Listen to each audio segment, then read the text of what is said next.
সকাল সকাল কলিং বেলের আওয়াজে নাফসানের ঘুমটা ভাঙতেই মেজাজ খারাপ হয়ে যায়। মোবাইল হাতে নিয়ে টাইম দেখে ৮টা বাজে। যেহেতু বাসার কাজ নাফসান নিজেই করে, তাই এই সকালে কারো আসার কথা না। ক্রমাগত আওয়াজে অতিষ্ঠ হয়ে নাফসান বিছানা থেকে ওঠে। তারপর গিয়ে দরজা খুলতেই সামনে নাওরাকে দেখে অবাক হয়। ঘুম যেন সাথে সাথেই উধাও হয়ে যায়। নাওরা যে এত সকালে চলে আসবে সে ভাবেনি। ভেবেছিল আসলেও হয়তো 10টা কিংবা 11টার দিকে আসবে। তার ভাবনার মাঝেই নাওরা তাকে ধাক্কা দিয়ে সরিয়ে ফ্ল্যাটে ঢুকে। সোজা গিয়ে একবার নাফসানের রুমে উকি দিয়ে চারপাশ দেখে পাশের রুমে চলে যায়।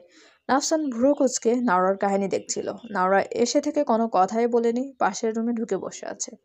নাফসান মেইন দরজা আটকে নাওরার রুমে যায়। গিয়ে দেখে মহারানী ইতোমধ্যে বরকা খুলে সোজা বিছানায় শুয়ে পড়েছে। হঠাৎ কি হয়েছে ভেবে নাফসান গিয়ে তাকে ডাক দেয়। এই মেয়ে, কি হয়েছে? এভাবে এসে শুয়ে পড়েছো কেন?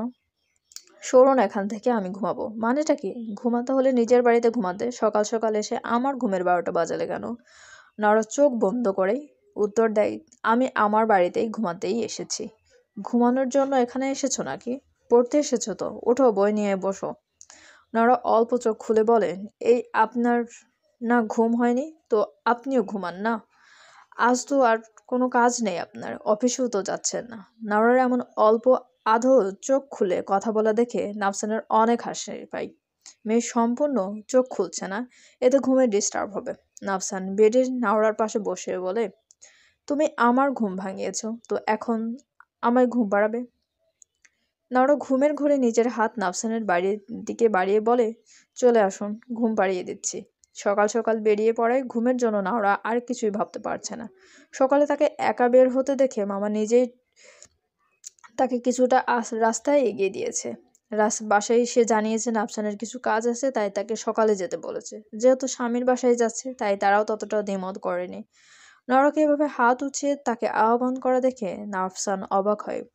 তবে সাথে সাথে একটা মিচকে হাসি দিয়ে বলে, আসছি কিন্তু, আসুন। নাফসান দ্রুত গিয়ে নাওরাকে জড়িয়ে ধরে তার বুকে মাথা গুজে শুয়ে পড়ে।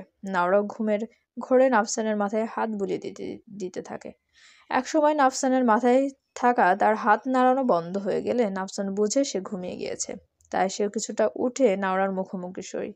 এক দৃষ্টিতে নাওরার দিকে তাকিয়ে থাকে, যেন কতদিন পর বউকে এভাবে দেখছে।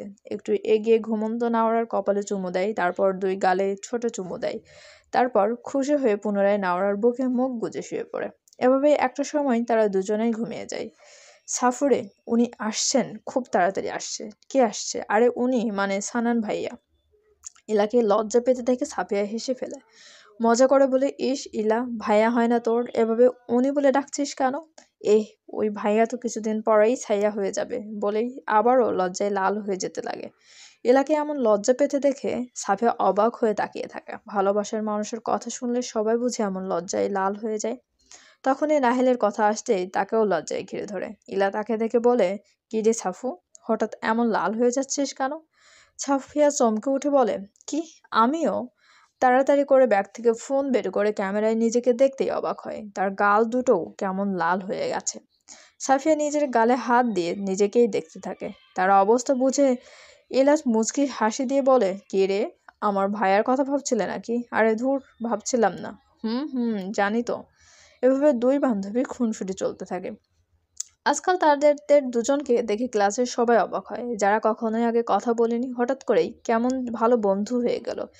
একজনকে ছাড়া অপরজন কলেজেই আসে না। তাদের দেখলে মনে হয় ক্লাসে যেন আর কেউ থাকে না, শুধু তারা দুজনেই থাকে।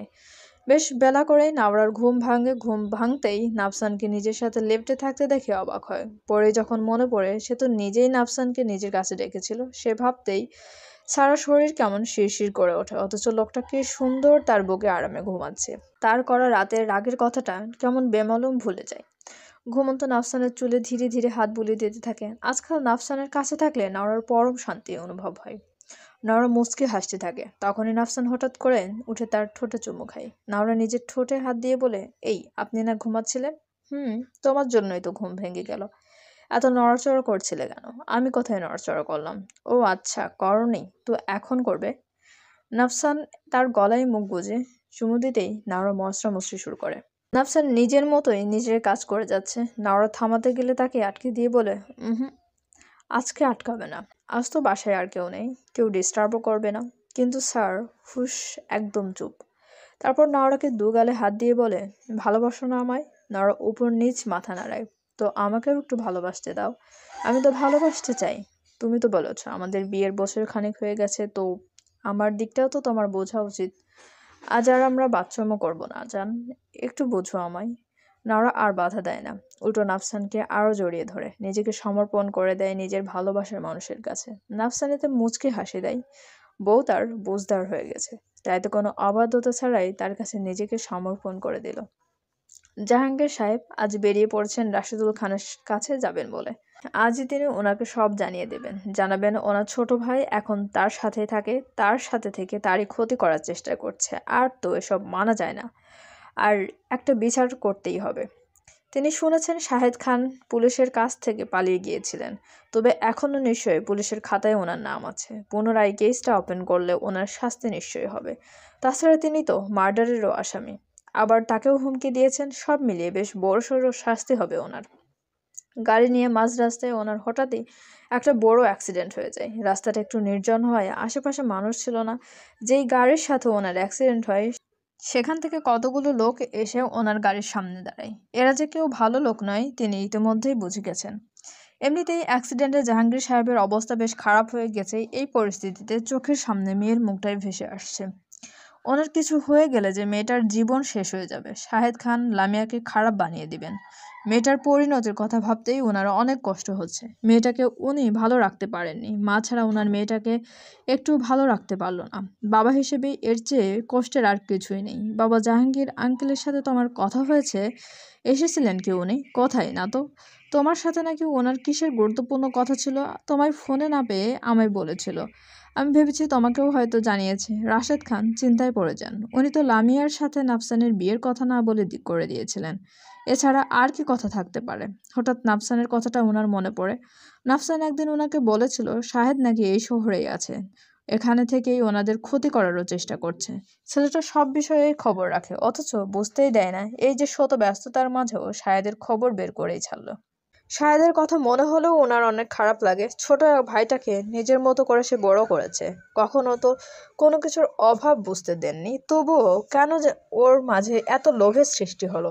কেন ভালো ব্যবসার আড়ালে অসৎ ব্যবসার মাধ্যমে নিজের সাথে পরিবারের সবারই ক্ষতি করলো? একবার শুধু বলতে সে কি চাই, বড় ভাই হিসেবে উনি সবটুকুই করার চেষ্টা করত। একটা মাত্র ছোট ভাই ছিল ওনার, অথচ আজ ওনার পিঠে ছুঁড়ে মেরে উধাও হয়ে গেল। আর তিনি ভাইকে বাঁচাতে পুলিশের সাথে কথা বলে কেস অফ করলো, যেন ভাইটা যেখানে থাকে ভালো থাকে। এখন কে না জানতে পারলো তার সেই ছোট্ট ভাইটা নাকি খুনের আসামি, দুজন নিরপরাধ মানুষকে খুন করেছে। তিনি কিভাবে পারবেন নিজের ভাইটাকে নিজের হাতে পুলিশের হাতে তুলে দিতে? হ্যাঁ, তিনি জানতেন শাহেদ খান কোথায় ছিল এতদিন। প্রথমে আঘাত পেয়ে জাহাঙ্গীর সাহেবের বাসায়, তারপর বিদেশ থেকে, এখন বছর খানেক ধরে আবারও দেশে এসেছেন। তিনি এতে কিছু জেনেই জাহাঙ্গীর সাহেবের সাথে বিজনেসে পার্টনারশিপ করলেন, যাতে বিভিন্ন অজুহাতে ভাইয়ের খবর জানতে পারেন। ভাইটা বড় আদরের ছিল যে। নাহিল তাড়াতাড়ি করে ভার্সিটি থেকে বেরিয়ে পড়ে আজ অনেক দিন পরে সাফিয়াদের কলেজে যাবে। নিজে যে খুব পিছিয়ে যাচ্ছে। শালার সিয়ামটা নতুন করে প্রেমে পড়ে এখন প্রেমিকা নিয়ে পার্কে ঘুরছে। আর সে এত আগেও ভালোবেসেও এখন ঠিক মতো দেখাটাও করতে পারে না। পিচ্চি মেয়েকে ভালোবাসলে বুঝি এতটাই বিপদে পড়তে হয়? নাহলে লজ্জা লাগে বোনের সামনে এভাবে সাফিয়ার সাথে একটু কথা বলতে, কিন্তু এখন তো এটা ছাড়া আর কোনো উপায় নেই।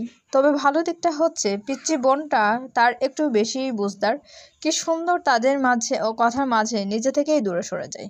আর তার পিচ্চি সাফোটা বড্ড বোকা, এখনো তার ভালোবাসাটাই বুঝলো না, শুধুই দূরে দূরে থাকে। মাঝে মাঝে এত রাগ হয় যেন পারলে ধরে বেঁধে নিয়ে গিয়ে বিয়ে করে ফেলুক। পরে মায়ের কথা মাথায় আসলে সব সাহস ফুস হয়ে যায়।